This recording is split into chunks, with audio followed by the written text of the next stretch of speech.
మేము కూడా నటించుకుంటాము అనేటువంటి ఒక మాట మా నాయకుడు మాట్లాడినప్పుడు మరి ప్రతిసారి ప్రజల విషయానికి వచ్చినప్పుడు అభివృద్ధి విషయంలో గాని సంక్షేమం విషయంలో గాని ఈ విధంగా ఇబ్బందులు పెట్టుకుంటూ మనం కూడా ఇబ్బందులు పడుతూ పోతే బాగుండదు అని చెప్పి మాకు ఇక్కడ ఓడిపోయి ఇన్ఛార్జ్ గా ఉన్నటువంటి ప్రతాప్ రెడ్డి గారికి వాటిని సంధాయించి చెప్పి అభివృద్ధి కార్యక్రమాలు వచ్చినప్పుడు తప్పకుండా మీ అభిప్రాయాలు తీసుకుంటాము.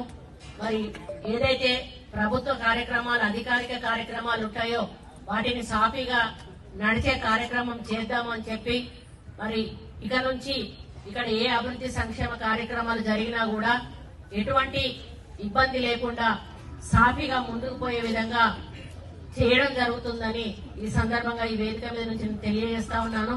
అదే విషయం కలెక్టర్ గారికి కూడా చెప్పాను. ఎందుకంటే ఇక్కడ అధికారులు ఇబ్బంది పడొద్దు కాబట్టి మేమేదో పార్టీల బేసిస్ లో పోతే ఇక్కడ ప్రజలు అధికారులు ఇబ్బంది పడడం జరుగుతుంది కాబట్టి అభివృద్ధిని సంక్షేమాన్ని ప్రజల యొక్క ఆలోచనలను దృష్టిలో పెట్టుకుని కలిసిమెలిసిగా పనిచేయాలనేటువంటి లక్ష్యంతో, ఎందుకంటే వరంగల్ పాత ఉమ్మడి జిల్లాలో ఒక ఈ నియోజకవర్గమే మాకు ఈ సమస్య ఉంది. ఒక గన్పూర్ ఉండే గన్పూర్ ఆల్రెడీ మా పార్టీలోకి వచ్చాడు కాబట్టి అక్కడ సమస్య ఉండదు. అన్న రాడు ఎందుకనంటే ఆయన నికాస్ అయినటువంటి బీఆర్ఎస్ నాయకుడు. కానీ ఈ సమస్య రావద్దని మరి అన్న మీద కూడా నాకు, ఎందుకంటే నేను కూడా అందులో పనిచేసినప్పుడు ఒక వ్యక్తిత్వం, మనిషి వ్యక్తిత్వం ఏంటో తెలుసు. ఆయన ఎటువంటి అంటే అజాత శత్రువు లాంటోడు, నిమ్మలంగా పోయేటోడు, కొట్లాడేటోడు కాదు. ఆయన కొట్లాడేటోడు అయితే నేను కూడా కొట్లాడ పెట్టుకుందామని చూసేదాన్ని.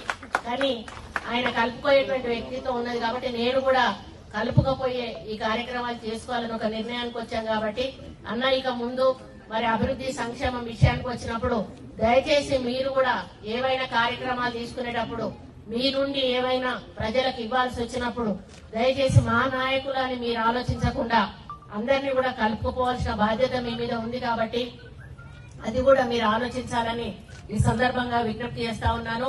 మరి కళ్యాణ లక్ష్మి చెక్కులను అసలైన తొలి వెలుగు. ఫాలో వాట్సాప్ @తొలి వెలుగు అఫీషియల్.